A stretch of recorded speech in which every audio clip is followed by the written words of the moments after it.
Bismillahirrahmanirrahim. Assalamualaikum warahmatullahi wabarakatuh. Kami dari kelompok 1, saya sendiri Mirayanti Karim dan dua teman saya yaitu Delisa Wulandari dan Hamdayani. Di sini kami akan menjelaskan materi tentang isu dan pola kegiatan konsumen. Pertama yaitu mengenai isu perekonomian. Isu perekonomian ada dua. Yang pertama yaitu keterbatasan sumber-sumber atau kelangkaan, yaitu ketidakmampuan manusia dalam memenuhi seluruh kebutuhannya yang tidak terbatas. Yang kedua yaitu masalah kependudukan. Jumlah penduduk yang tidak terkendali akan mendatangkan sejumlah persoalan, salah satunya seperti pengangguran. Pola kegiatan perekonomian. Yang pertama yaitu mengenai sistem ekonomi. Sistem ekonomi itu sendiri dapat dibedakan menjadi 3. Yang pertama yaitu ekonomi pasar bebas, di mana masyarakat bebas menentukan kegiatan ekonominya. Salah satu kebaikan dari ekonomi pasar bebas yaitu pasar dapat memberikan informasi yang lebih tepat dan dapat merangsang pengusaha untuk mengembangkan kegiatannya. Pasar bebas juga memiliki keburukan, salah satunya yaitu menimbulkan monopoli yang merugikan. Yang kedua yaitu ekonomi campuran, yaitu ekonomi yang dikendalikan dan diawasi oleh pemerintah, tetapi masyarakat masih mempunyai kebebasan untuk menentukan kegiatan ekonomi yang diinginkan. Salah satu bentuk campur tangan pemerintah yaitu membuat peraturan-peraturan. Dan tujuan dari campur tangan pemerintah adalah agar perekonomian tumbuh stabil. Yang ketiga yaitu perekonomian perencanaan, yaitu ekonomi yang sepenuhnya dikendalikan oleh pemerintah. Sistem ekonomi perencanaan itu sendiri banyak dipraktekkan di negara-negara komunis. Contohnya yaitu di negara Korea Utara. Berikutnya yaitu mengenai produksi dan perdagangan dalam perekonomian subsistem. Yang pertama yaitu mengenai produksi untuk memenuhi kebutuhan sendiri. Yang kedua yaitu perdagangan barter, yaitu perdagangan yang di dalamnya terdapat kegiatan tukar-menukar barang tanpa melibatkan uang sebagai alat transaksi. Yang ketiga yaitu perekonomian uang. Semakin maju perekonomian, maka semakin penting peranan uang. Timbul spesialisasi dalam memproduksi barang-barang sehingga dapat dihasilkan dengan cara yang paling efisien. Berikutnya yaitu kebaikan-kebaikan spesialisasi. Yang pertama yaitu mempertinggi penggunaan faktor produksi, yaitu faktor-faktor produksi hanya dipergunakan dalam memproduksi barang-barang tertentu saja. Yang kedua, mempertinggi efisiensi memproduksi. Yang ketiga, mendorong perkembangan teknologi. Spesialisasi akan membuat barang lebih luas pasarannya yang akan mendorong peningkatan teknologi produksi. Selain 3 di atas, masih ada kebaikan-kebaikan spesialisasi lainnya, seperti menghasilkan produk sesuai dengan keahliannya dan lebih produktif dan efisien. Oke, materi selanjutnya ialah pelaku-pelaku kegiatan ekonomi. Nah, sebelum kita tahu siapa saja yang menjadi pelaku-pelaku kegiatan dalam kegiatan ekonomi, terlebih dahulu kita harus tahu apa sih yang dimaksud dengan pelaku kegiatan ekonomi. Jadi, pelaku kegiatan ekonomi ialah subjek perorangan maupun kelompok atau organisasi, pemerintah atau swasta yang melakukan kegiatan ekonomi, baik itu konsumsi, produksi, atau distribusi.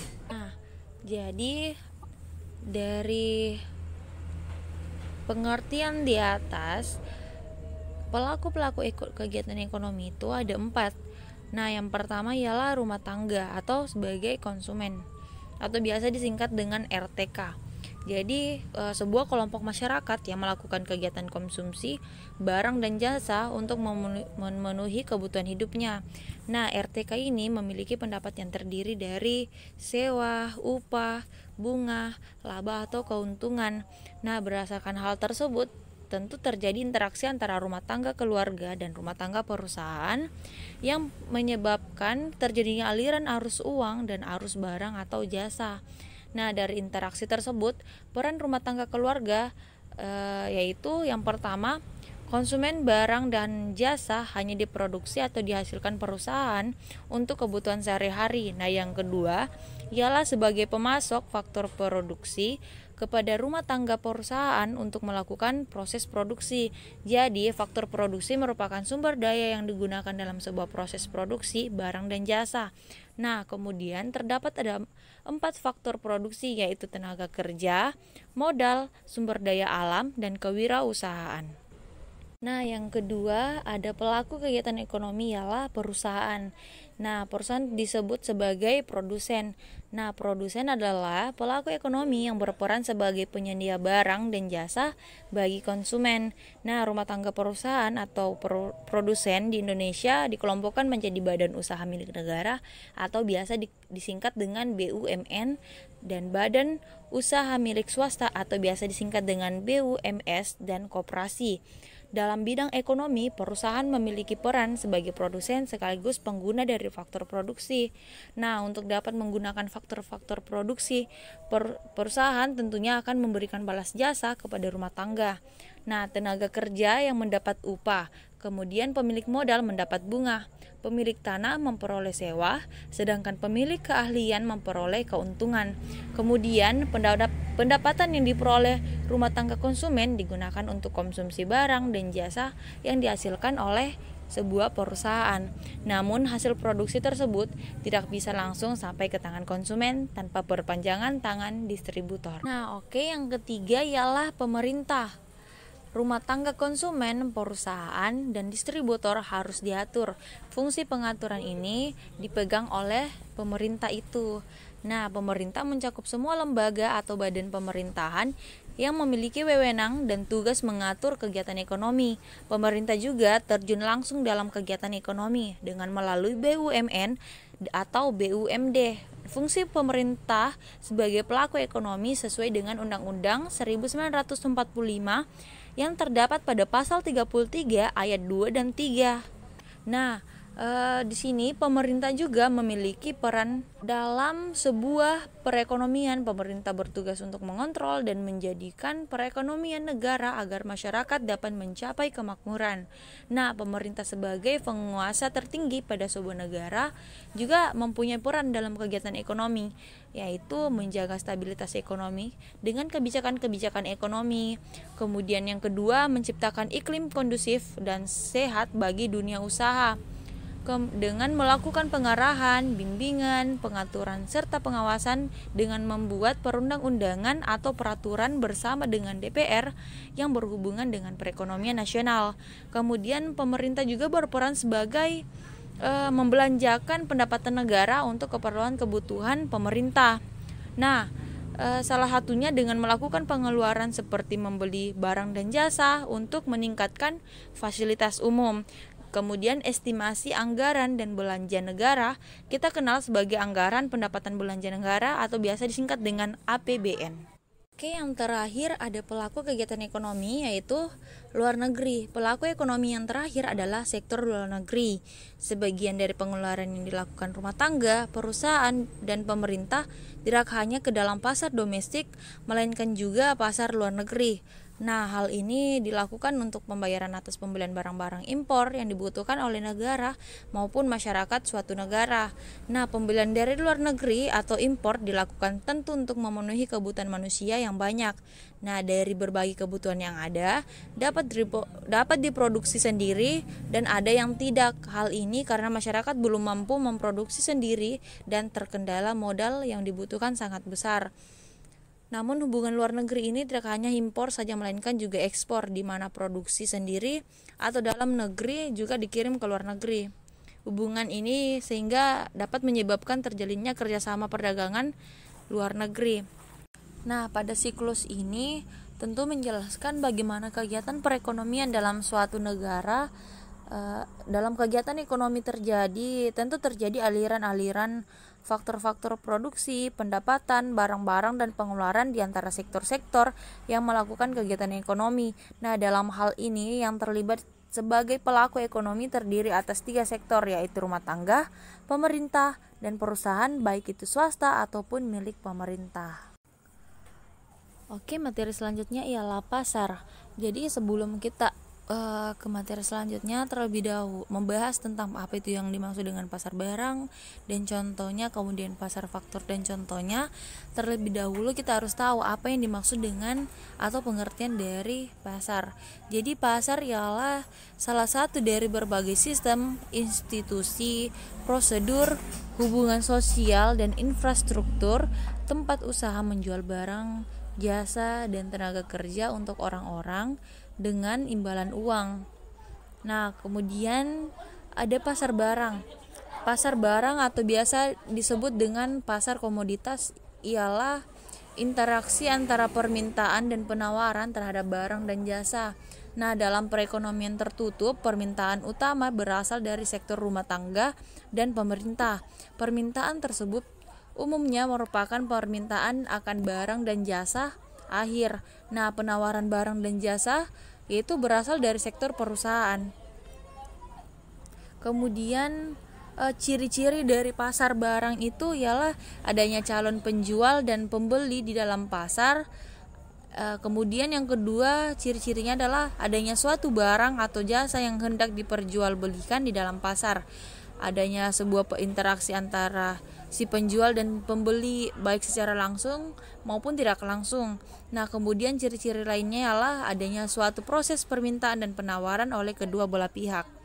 Nah, pada pasar barang juga terdapat dua macamnya. Yang pertama itu pasar barang nyata atau real. Nah, pasar barang nyata atau real ini ialah sebuah pasar yang menjual produk dalam bentuk barang yang bentuk dan fisiknya jelas. Kemudian pasar ini juga mempertemukan antara penjual dan pembeli secara langsung, yaitu face to face. Nah, dan ada tawar-menawar, ada barang dagangan, ada transaksi, dan penyerahan barang secara langsung. Contohnya seperti di Kota Palopo seperti Pasar Sentral, Pasar Andi Takda. Nah, begitu contohnya. Kemudian yang kedua ialah pasar barang abstrak. Nah, pasar barang abstrak yaitu sebuah pasar yang menjual produk yang tidak terlihat atau tidak real secara fisik. Nah, pasar ini tentu mempertemukan penjual dan pembeli, di mana penjual hanya membawa contoh barang saja, atau dalam pasar tersebut tawar-menawar dilakukan melalui internet, surat kabar, telepon, atau fax mail. Nah, contoh jenis pasar ini ialah pasar komoditas yang menjual barang semu seperti pasar karet, pasar tembakau, pasar timah.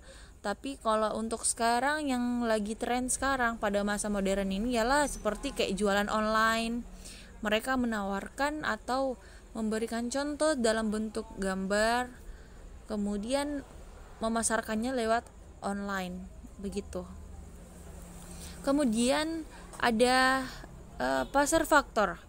Pasar faktor ini ialah di mana para pengusaha atau pembeli faktor produksi mengadakan interaksi dengan para pemilik faktor produksi untuk menentukan harga, pendapatan, dan jumlah berbagai faktor produksi yang akan digunakan dalam menghasilkan barang-barang dan jasa yang diminta masyarakat.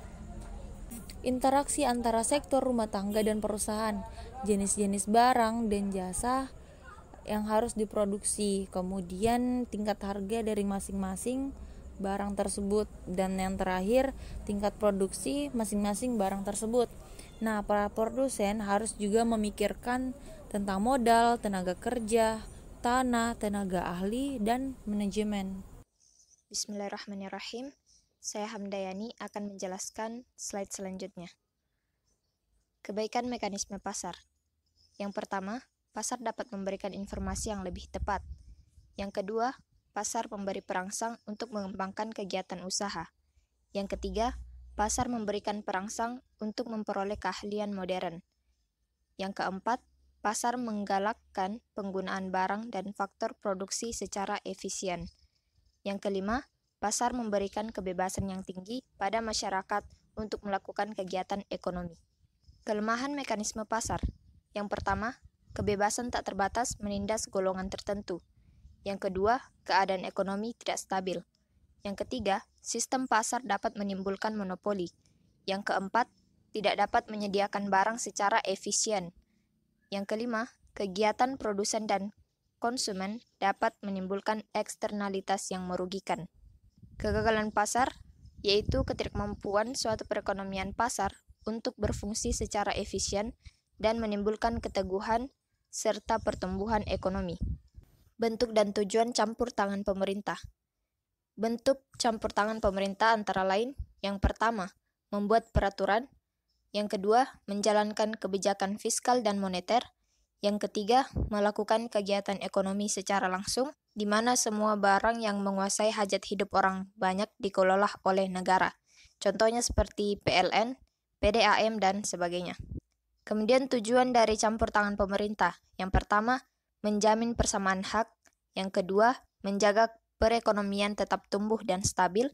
Yang ketiga, mengawasi kegiatan perusahaan agar tidak terjadi monopoli. Yang keempat, menyediakan barang publik. Dan yang kelima, menjaga agar eksternalitas tidak terjadi. Demikianlah presentasi dari kelompok kami.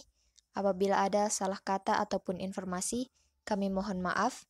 Kami ucapkan banyak terima kasih atas partisipasinya dan semoga bermanfaat. Assalamualaikum warahmatullahi wabarakatuh.